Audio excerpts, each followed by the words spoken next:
தமிழகம் எங்கும் கிளைகள் கொண்ட Annamalai institute of hotel management and hospital management படிப்பில் சேர்வதற்கான அட்மிஷன் நடைபெறுகிறது.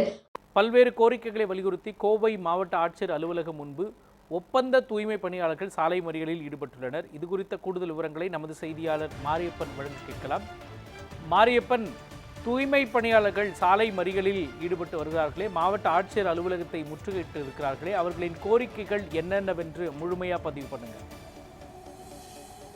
நிச்சயமாக மோகன், கோவை மாநகராட்சியில் பணிபுரியும் ஒப்பந்த தூய்மை பணியாளர்கள், ஒப்பந்த ஓட்டுநர்கள், அதே போன்று துடப்பினர்கள், கொசு ஒழிப்பு பணியாளர்கள் உள்ளிட்ட 300க்கும் மேற்பட்டோர் தங்களது நீண்ட நாள் கோரிக்கைகளை வலியுறுத்தி கோவை மாவட்ட ஆட்சியர்கள் முன்பு சாலை மறியல் போராட்டத்தில் ஈடுபட்டனர். குறிப்பாக கோவை மாநகராட்சியில் பணிபுரியும் ஒப்பந்த தூய்மை பணியாளர்களுக்கு பணி நிரந்தரம் செய்யப்படுவார்கள் என்ற திமுக தேர்தல் வாக்குறுதியை நிறைவேற்ற வலியுறுத்தியும் ஒப்பந்த முறையை ரத்து செய்து மாநகராட்சி நிர்வாகம் மூலம் நேரடியாக தொழிலாளர்களுக்கு ஊதியம் வழங்க வேண்டும் எனவும், அரசு நிர்ணயித்த குறைந்தபட்ச ஊதியம் வழங்க வேண்டும், போனஸ் வழங்க வேண்டும், பிடித்தம் செய்த தொகைக்கு, அதாவது இஎஸ்ஐபிஎஃப் போன்ற பிடித்தம் செய்த தொகைக்கு ரசீது வழங்க வேண்டும் உள்ளிட்ட கோரிக்கைகளை வலியுறுத்தி பணியாளர்கள் தொடர்ச்சியாக போராட்டத்தில் ஈடுபட்டனர். குறிப்பாக கடந்த சில ஆண்டுகளாகவே தொடர்ச்சியாக இந்த கோரிக்கையானது வலுத்து வரக்கூடிய சூழ்நிலையில் கடந்த சில மாதங்களுக்கு முன்பு பேச்சுவார்த்தை நடத்தப்பட்டு பேச்சுவார்த்தைக்கு பிறகு ஒப்பந்த பணியாளர்கள் தொடர்ச்சியாக போராட்டத்தை கைவிட்டனர். இதன் அடிப்படையில் கடந்த மே மாதமும் கூட ஒரு பெருந்தொழிலாக ஒரு மனு அளிக்கப்பட்டது, மாவட்ட ஆட்சியரிடம் மனு அளிக்கப்பட்டது. அதன் தொடர்ச்சியாக குறைந்தபட்ச ஊதியம் வழங்கப்படும் என அரசு தரப்பில் கூறப்பட்டதாக தெரிகிறது. இந்த நிலையில் இந்த மாதத்துக்கான ஊதியம் வரவு வைக்கப்பட்ட போது அதில் குறைந்தபட்ச ஊதியம் வழங்கப்படாமல் பழைய நடைமுறையை பின்பற்றி ஊதியம் வழங்கியது, அதாவது 15,500 ரூபாய் மட்டும் வழங்கியதாக அந்த குற்றம் சாட்டினர். குறிப்பாக 20,500 ரூபாய் வர வேண்டிய இடத்தில் 15,500 மட்டுமே வழங்கப்பட்டதாகவும் அவர்கள் குற்றம் சாட்டியிருக்கிறார்கள்.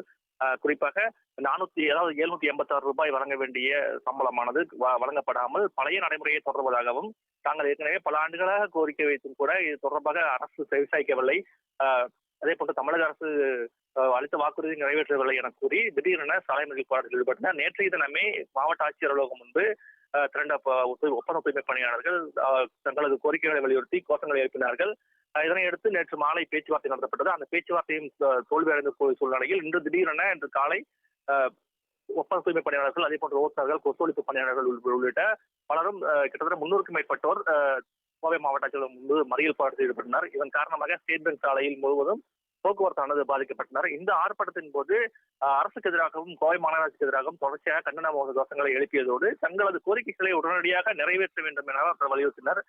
தொடர்ச்சியாக போக்குவரத்து பாதிக்கப்பட்டதன் காரணமாக கோவை மாநகர காவல்துறையினர் தொடர்ச்சியாக போராட்டக்காரர்களிடம் பேச்சுவார்த்தை நடத்தினர். ஆனால் அந்த பேச்சுவார்த்தை தோல்வி அடைந்ததை தொடர்ந்து போராட்டத்தில் ஈடுபட்டவர்களை கோவை மாநகர காவல்துறையினர் கைது செய்திருக்கார்கள். தற்போது அவர்கள் கைது செய்யப்பட்டவர்கள் தனியார் மண்டபத்தில் அடைக்கப்பட்டிருக்கார்கள்.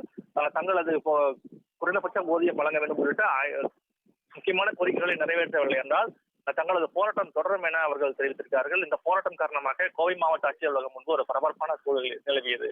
மோகன், விரிவான விவரங்களையும் காட்சிகளையும் வழங்கியதற்காக நன்றி மாரியப்பன்.